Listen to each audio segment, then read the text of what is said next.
So tonight is an open house for the alternatives phase of this project. Up until this point, it's been a lot of community feedback, but not a lot of actual project development, in the sense of you haven't, as the community, haven't really seen too many deliverables as what the general plan is going to look like. And tonight is our first kind of daylighting of some of the concepts that we have developed along with the residents, city staff. And the alternatives phase is a phase of the project in which we can look at the pros and cons of different land use decisions.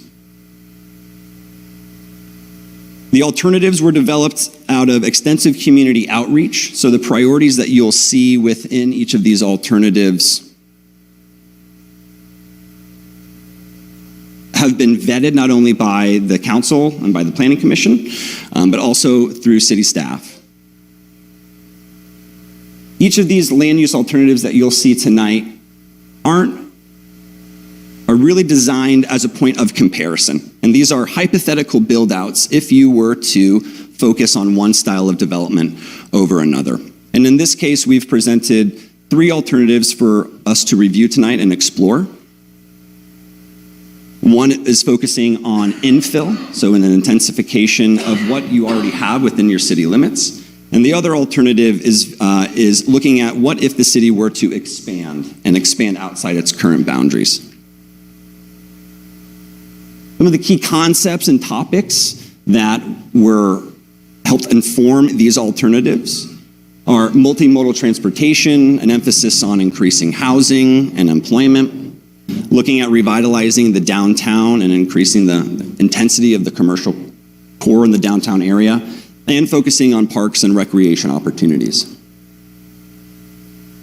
As Ed mentioned, we've developed 3 alternatives for this phase for review and consideration. We are not saying that one of these alternatives is better than another. Again, this is just a hypothetical. If the city were to focus on infill, here is potentially how the outcome would affect both population and housing. Or if the city were to focus on expansion policies, here's potentially what that might yield. As I had mentioned, we have the existing conditions and trends workbook, and that sets the baseline for this project.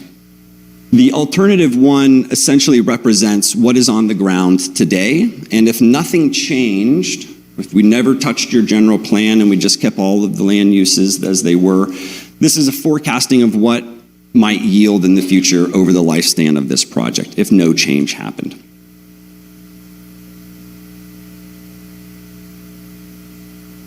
I'll now briefly go over each of these alternatives, and then I will open it up for questions, as I know we're going through this pretty fast. I do really want to leave a majority of this evening open for open house and self-guided. But briefly, the alternative one is our baseline alternative.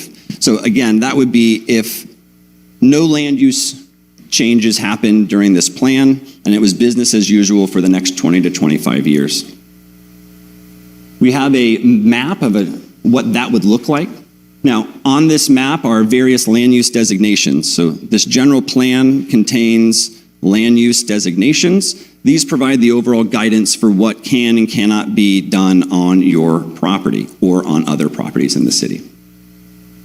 So as you go through these various alternatives, really pay attention to what parcels are changing and why those parcels are changing. As you'll see here behind me and up on this map, we have some pink dotted lines, and we have a series of focus areas that we've identified through this process. So when we're doing a general plan, and especially this type of exercise, we are not assuming that everything in the city is going to change. It's just not realistic.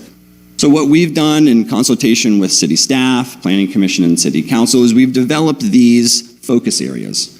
And this is where we are saying growth is likely to happen, or growth should be analyzed in this area. So we have a series of 8 focus areas, and that is really where we should be honing in our review this evening and looking at the various land use changes within each of those focus areas.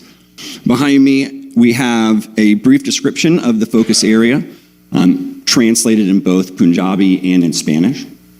And you'll see these areas reflected on each of the alternative maps that we have tonight. Alternative 2 is a infill-based alternative in which we are looking at increasing the intensity and the density within the city's existing city limits and the existing SOI, so not expanding. In here, and some of the biggest changes, or most notable changes, is an intensification of the downtown core. So there's a new proposed land use designation called mixed use. Are we familiar with mixed use? Okay, so mixed use is a style of development where you're mixing potentially residential with commercial or industrial with commercial. And that has been a really big desire, has been from the outset of this project, to create a downtown and revitalize the downtown to allow a variety and flexibility of land uses, so housing, commercial.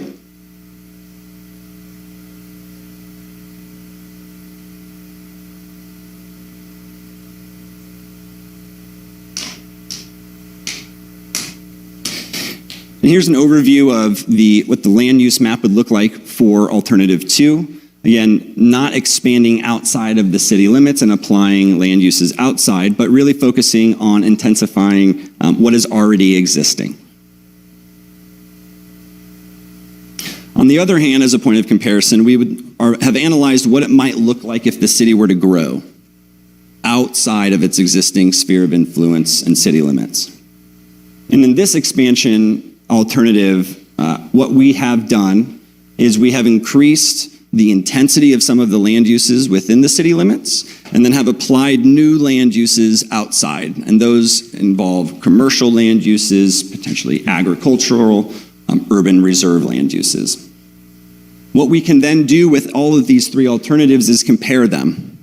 And that's really the process and what we're hoping to solicit from you all this evening, are those changes. What is the pro and what is the con of focusing on one land use policy or one direction over another?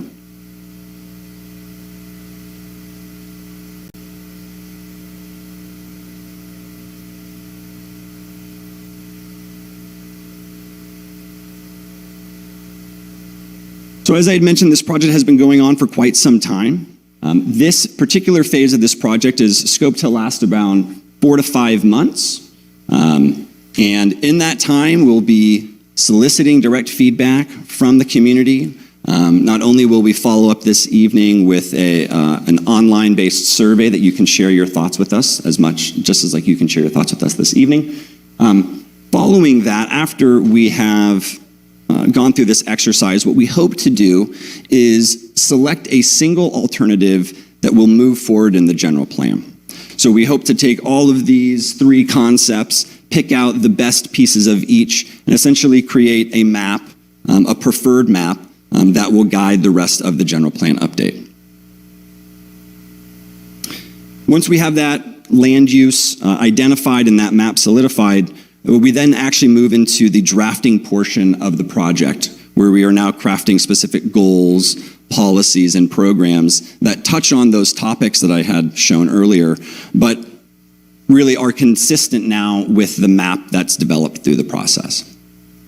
Following that, we have a lengthy environmental review process. We are scoped to prepare an environmental impact report for this project to assess any of the environmental impacts that might take place from any of these alternatives or land use decisions that we make.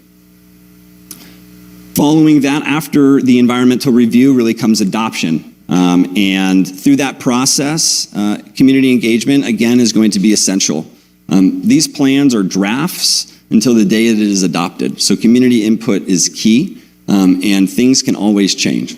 So I'll put that out there.